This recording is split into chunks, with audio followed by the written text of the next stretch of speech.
உலக தமிழ் நெஞ்சங்கள் அனைவருக்கும் வணக்கம். இன்னைக்கான இந்த வீடியோவில் உங்கள் வீட்டின் பீரோவுக்கு அடியில் ஒரு சிறிய துண்டு இதை வைத்து பாருங்கள். அதிர்ஷ்டம் உங்கள் கதவை தட்டும். என்ன பொருளை நம்ம பீரோவுக்கு அடியில வைக்கணும் அப்படின்றத பத்தி பார்க்கலாம்.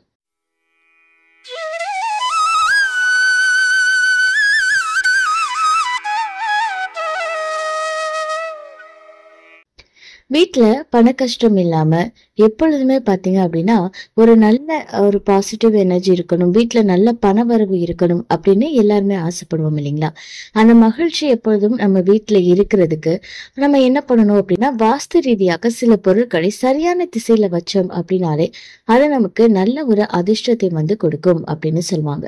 அதே மாதிரி என்ன பொருட்களை வீட்டுல நம்ம கேரி பண்ணணும், எதெல்லாம் வீட்டை விட்டு வெளியேற்றணும் அப்படின்னு நிறைய விஷயங்கள் வாஸ்து ரீதியாக சொல்லப்பட்டிருக்கு. முக்கியமாக ஒரு சில பொருட்களை நம்ம எப்பவுமே வீட்டுல காலியாவே வச்சிருக்க கூடாது.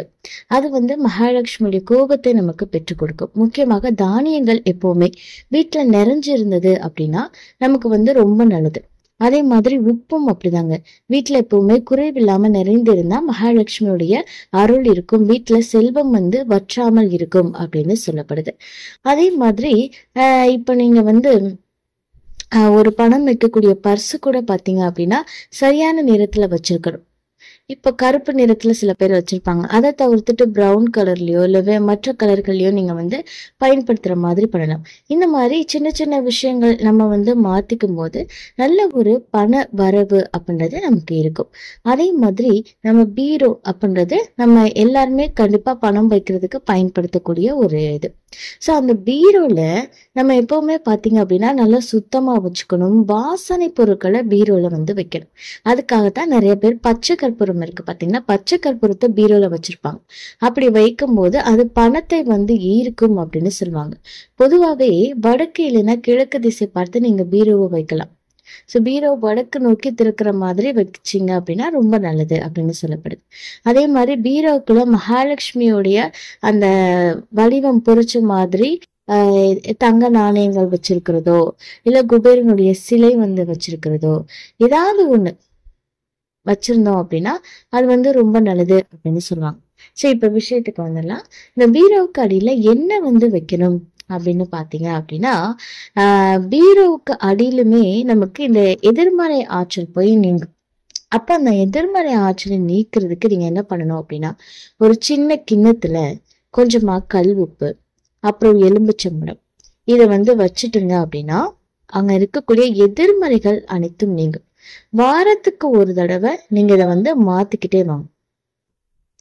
அதே மாதிரி பீரோக்குள்ள வாசனை பொருட்களை வைங்க. பச்சை கற்பூரம் இதெல்லாம் வைக்கும் போது நல்ல செல்வத்தை அந்த இடத்துல ஈர்க்க ஆரம்பிக்கும். அதே மாதிரி நமக்கு பாத்தீங்க அப்படின்னா கிராம்பு, ஏலக்காய், பட்டை, பச்சை கற்பூரம், சோம்பு இதெல்லாமே ஒரு சின்ன டப்பால போட்டு அதை ஓபன் பண்ணி பீரோக்குள்ள வச்சிங்க அப்படின்னாலுமே ரொம்ப நல்லது. அப்புறம் இந்த புளியங்குச்சி கேள்விப்பட்டிருக்கீங்களா?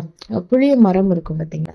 அந்த புளிய மரத்தினுடைய குச்சி நம்ம வச்சிங்க அப்படின்னாலும் ரொம்ப ரொம்ப நல்லதுங்க.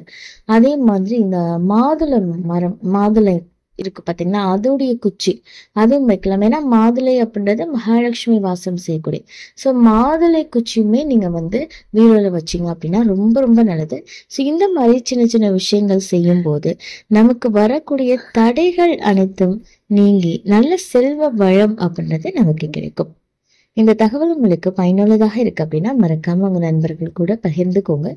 மேலும் இது போன்ற ஆன்மீக தகவல்களுக்கு என்னோட சேனலை நீங்க சப்ஸ்கிரைப் பண்ணிட்டு பக்கத்துல இருக்கக்கூடிய பெல் ஐகானையும் பிரஸ் பண்ணிக்கோங்க. நன்றி.